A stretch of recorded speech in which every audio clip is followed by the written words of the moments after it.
साधुवाद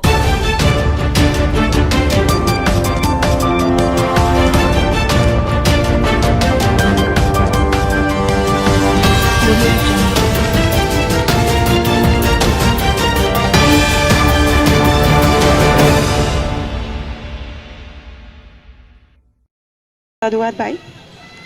सबसे पहले महाकारुणिक भगवान गौतम बुद्ध जी के चरणों में कोटि कोटि नमन करती हूँ। बोधिसत्व बाबा साहेब जी के चरणों में कोटि कोटि नमन करते हुए, अपने तमाम महापुरुषों के चरणों में कोटि कोटि नमन करते हुए, और हम सबकी माता सावित्रीबाई फूले, हम सबकी माता रमाबाई जी, उनके चरणों में कोटि कोटि नमन करते हुए, आप सभी मेरे आदरणीय, मेरे सम्माननीय जितने भी यहाँ पर मेरे पिता समान हैं, भाई समान है और बहन, आप सभी को मेरा गर्व से नमो बुद्धाय, जय भीम। आज का जो दिन है, हमने सोचा नहीं था कि ये दिन बाबा साहेब के जीवन में इतनी जल्दी आ जाएगा। और ये हम सब जानते हैं कि बाबा साहेब बहुत जल्दी हमको फिजिकली रूप में हमको छोड़कर चले गए। वो आज भी हमारे साथ हैं संविधान के रूप में और उनके साहित्य के रूप में। लेकिन मैं एक बात कहना चाहूँगी कि महापुरुष हमेशा जिंदा रहते हैं यदि उनकी विचारधारा समाज में जीवित रहे तो।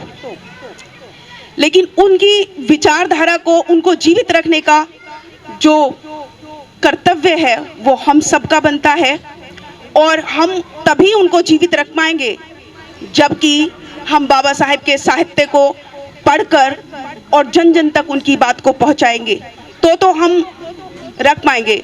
अभी बहुत सारे लोग हैं जो समाज में काम कर रहे हैं, लेकिन बहुत सारे लोग ऐसे भी हैं जो उनको ऐसा लगता है कि हम शायद एहसान कर रहे हैं, कि समाज में अगर हम जा रहे हैं तो हम एहसान कर रहे हैं।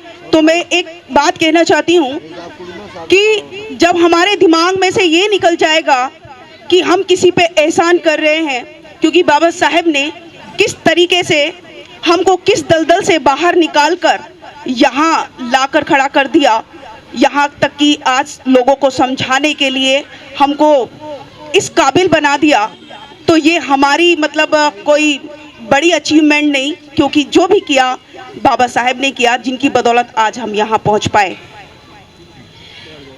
बाबा साहेब की एक बात बताना चाहती हूँ कि उनकी एक किताब मैंने पढ़ी थी, डॉक्टर अम्बेडकर एक संघर्ष। उस किताब में बाबा साहेब ने लिखा कि मेरा अनुयायी वही होगा जो अपने पूरे जीवन में 4 लोगों को जागरूक करे, उसको मैं अपना अनुयायी मानूंगा। तो जब मैंने वो किताब पढ़ी तो मैंने खुद से एक वादा किया, और वो वादा मैं जीवन भर, यानी कि जब तक मेरी आखिरी सांस है तब तक निभाऊंगी। और वो वादा मेरा खुद से है, किसी से नहीं है, कि बाबा साहेब आपने मुझे सिर्फ 4 लोगों का टारगेट दिया है, लेकिन मैं उसमें 0 लगाने का काम करूंगी, चाहे फिर 40 हो, 4000 हो, 4 लाख हो और 4 करोड़ भी हो सकते हैं। ये ऐसा मेरा टारगेट है, क्योंकि बाबा साहेब की विचारधारा को जब तक हम लोग जन जन तक नहीं पहुंचाएंगे। अभी एक मैंने किताब देखी, धर्मांतरण क्यों।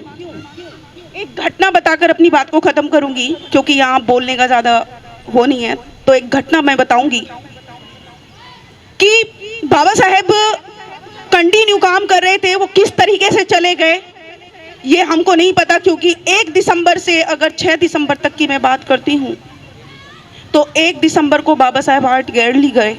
लोग कहते हैं ना कि वो बहुत बीमार थे, उनकी तबीयत खराब थी इसलिए वो चले गए। 2 दिसंबर को बाबा साहेब को बोधिसत्व की उपाधि दी गई दूसरी बार।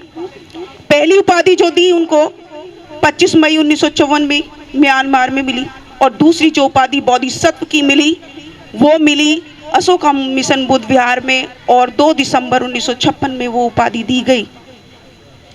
3 दिसंबर को बाबा साहेब के एक माली थे, वो बीमार थे, उनको देखने गए।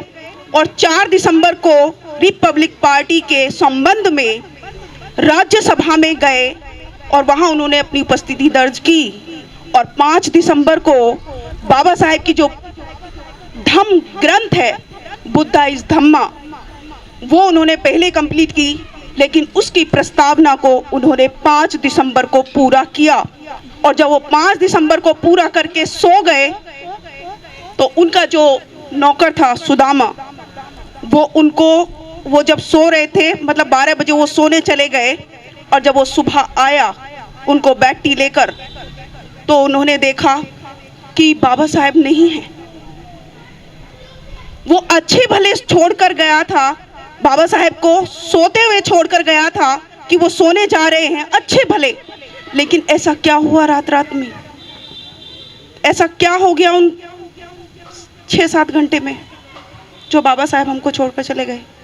इसके पीछे की कहानी हमको नहीं पता और सरकार के पास भी उसका कोई दस्तावेज नहीं है। लेकिन क्या हुआ क्या नहीं हुआ, ये दफन कर दिया गया, ये हम सब जानते हैं। मैं ये कहना चाहती हूँ कि 16 दिसंबर 15 अक्टूबर 1956 में बाबा साहेब ने ये घोषणा कर दी थी कि मुंबई में वो एक बहुत बड़ा धर्मांतरण करेंगे, और वो 16 दिसंबर की डेट उन्होंने फिक्स कर दी थी और उसकी बहुत बड़े पैमाने पर तैयारियां हो रही थी। बाबा साहब ने कहा कि वो कम से कम 25-30 लाख लोगों को 16 दिसंबर 1956 में धर्मांतरण करेंगे। और आप जानते हैं कि 14 दिसंबर को उन्होंने टिकट कराई अपनी, आज भी रेलवे में उस टिकट का प्रूफ है कि 14 दिसंबर को वो मुंबई जाने वाले थे धर्मांतरण के लिए। उससे पहले ही साजिश रची और साजिश के तहत बाबा साहेब को हमको फिजिकल रूप में छीन लिया। खैर, बहुत दुख का समय था, बहुत सारे लोग थे, लोग दहाड़ रहे थे। और एक अगर उस वक्त की स्थिति देखेंगे तो हमको 2 किताबों में मौजूद मिलेगी। एक तो CID की रिपोर्ट में हमको मिलेगा कि उस वक्त लोगों का क्या हाल था, और एक दया पवार हैं जो उस वक्त के लेखक थे, उन्होंने अपनी पुस्तक अछूत में इसका वर्णन दिया है कि किस तरीके से महिलाएं दहाड़ दहाड़ कर रो रही थीं और किस तरीके से वहाँ पर एक इतनी सी भी पैर रखने की जगह नहीं थी। कई सारे जिलों तक, कई सारे, चाहे अमरावती हो, चाहे चंदपुर हो, चाहे औरंगाबाद हो, महाराष्ट्र के बहुत सारे जिलों में, कहते हैं इसी सरकारी आंकड़ों में 25 लाख लोग थे, लेकिन वहाँ करोड़ों लोग थे, ऐसा कहते हैं। खैर, बाबा साहेब हमको चले गए, लेकिन उनको जिंदा रखना हमारी जिम्मेदारी है, प्रत्येक व्यक्ति की जिम्मेदारी है।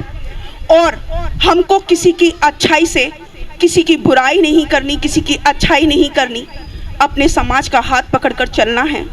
और सबसे बड़ी बात कि जो लोग ये कहते हैं कि हम समाज में काम करके देख लिया, कोई नहीं बदलता, बहुत सारे लोग हैं, थोड़े दिन काम करेंगे, 10 साल करेंगे, 15 साल करेंगे, और फिर कह देंगे अरे कोई नहीं बदलता, कोई नहीं बदलता, हम नहीं करेंगे, हमने सब कुछ करके देख लिया, अपना तन मन धन लगा दिया, कोई नहीं बदलता। लेकिन मैं उन्हीं के लिए एक सवाल छोड़ के जाना चाहती हूँ कि क्या हम पहले अम्बेडकरवादी थे? यदि हम बदल सकते हैं तो दुनिया का कोई भी इंसान बदल सकता है, बस दृढ़ संकल्प होना चाहिए। तो इसी के साथ मैं अपनी वाणी को विराम दूंगी और एक बार फिर से जोर से नारे देना चाहती हूँ कि बाबा साहेब अमर हैं और अमर रहेंगे हमेशा। बाबा साहेब, बाबा साहेब, जय भीम, जय भीम, जय भीम। बहुत बहुत साधुवाद मुझे सुनने के लिए।